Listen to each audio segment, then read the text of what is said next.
shoulders, sa biceps, and sa chest, kung saan tinatamaan siya ng most amount of light.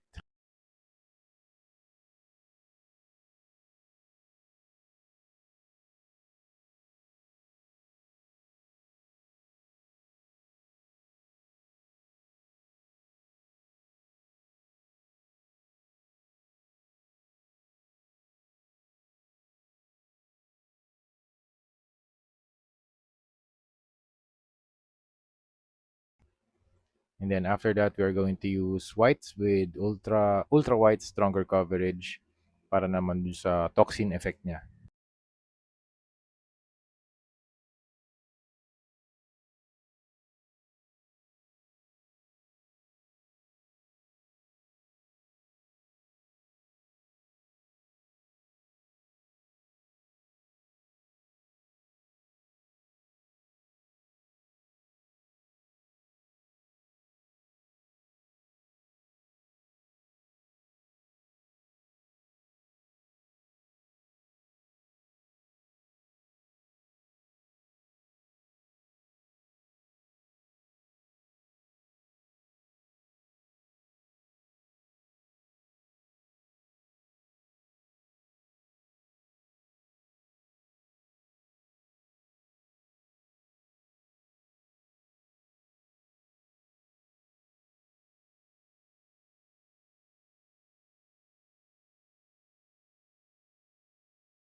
And then gumamit din ako ng yellow and fluorescent orange para dun sa kanyang toxin effect. Ang ganda ng mga fluorescent paints ni Hero Paints. Usually, nag-work siya against a lighter background or a lighter base.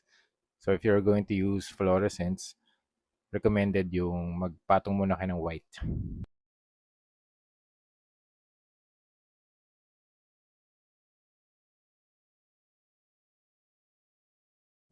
And then yung last step, Hero Paints white para naman dun sa logo. I'm using a smaller brush para mas specific yung brushwork natin kasi ginagawa na natin yung logo, Venom logo dun sa chest and dun sa stomach area.